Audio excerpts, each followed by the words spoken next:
You sat down. Finally. The work was done, your phone was quiet, the to-do list was finished at least for now, and instead of feeling relief, something else moved in. A low hum, a restlessness, a quiet voice that said, "You should be doing something." So you picked your phone back up, or you made a mental list of tomorrow's tasks, or you started cleaning a room that wasn't even dirty. Because just sitting there, just being still, felt unbearable in a way you couldn't explain. If that is you, I want you to stay with me for the next few minutes.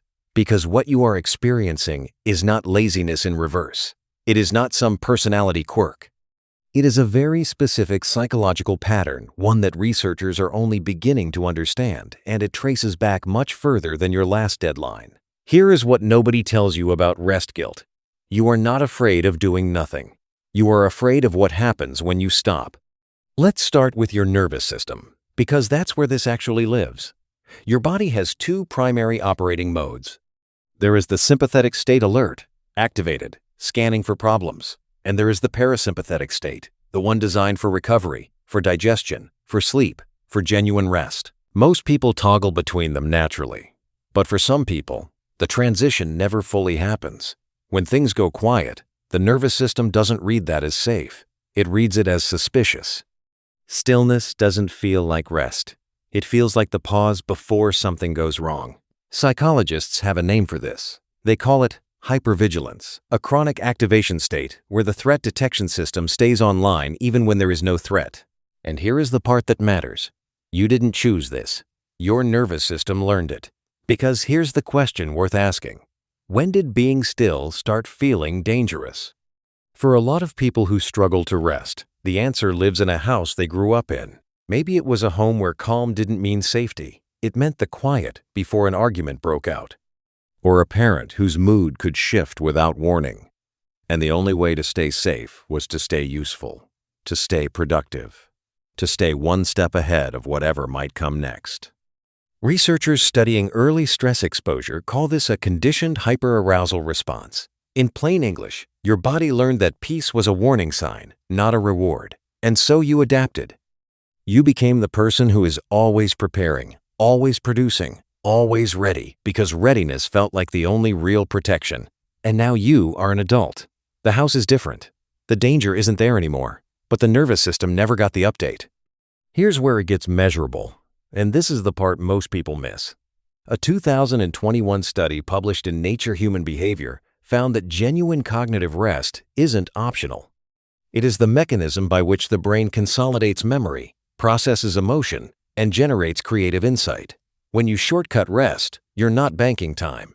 You are withdrawing from a reservoir you cannot replace with more hours of work. Dr. Sandra Dalton-Smith, one of the leading researchers on recovery science, has spent years documenting what she calls the rest deficit, the gap between the recovery people get and the recovery their bodies actually need. And her finding is striking. Most burned out people are not burning out from working too much.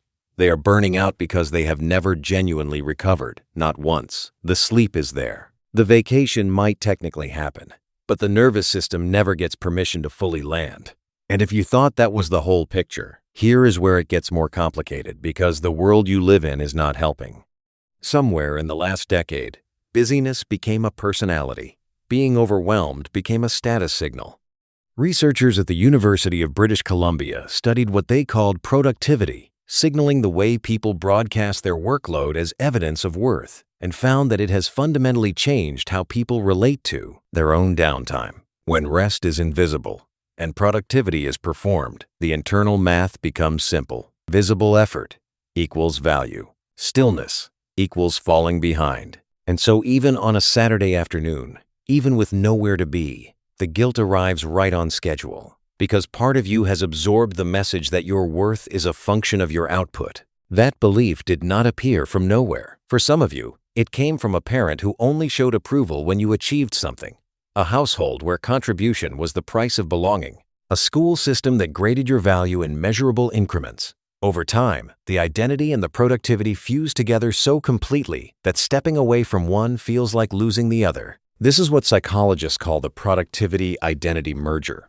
And the guilt you feel when you rest, that's not your conscience. That's the merger enforcing itself. So, Let's name what is actually happening when you sit down and feel wrong. Your nervous system is running a program that was written a long time ago, in a context that no longer exists, by a version of you that needed to survive. That program says, still is unsafe, useful is safe. Keep moving and nothing bad will happen. And for a child navigating an unpredictable environment, that program worked. It kept you ahead of things. It made you reliable, sharp, prepared. But here is the cost. A 2023 Pew Research survey found that nearly half of all American adults feel chronically time-starved, not because they have no time, but because they cannot access the time they have. The hours are there, the permission isn't. And without genuine recovery, the cognitive performance that productivity guilt is trying to protect actually declines. The research is unambiguous on this. You cannot think your way past the need for rest. You can only delay the cost of skipping it. Here is what this means in practice. The guilt is not protecting your output. It is degrading it. Every hour of pseudo-rest, where the body is still but the nervous system is sprinting, is producing none of the neurological recovery that makes the next day's work possible. You are running on the illusion of productivity while draining the reserves that real productivity requires. And knowing that might not be enough.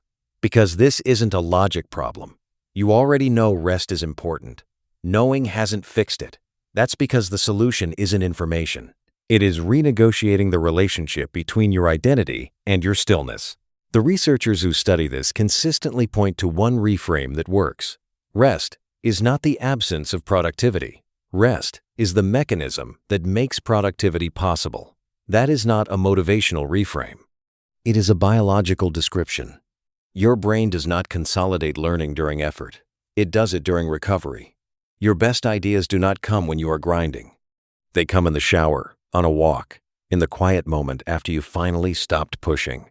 The stillness is not the gap between useful things. The stillness is doing something. And here's the thing about the people who understand this, who have genuinely made peace with rest. They are not the people who stopped caring about their work. They are almost always the opposite. They are the ones whose work got better when they stopped treating recovery as a luxury they had to earn. Harvard's decades-long research on human performance found something that challenges almost everything productivity culture tells us. The highest functioning people are not the ones who rest the least. They are the ones who recover the best. The capacity to fully switch off is not a sign of low ambition. It is a competitive advantage that most people are too conditioned to access. So if you are the person who cannot sit still without the guilt arriving, the person who picks up their phone the moment things get quiet, who makes mental to-do lists in the middle of Sunday afternoons, I want you to hear this. You are not lazy. You are not undisciplined.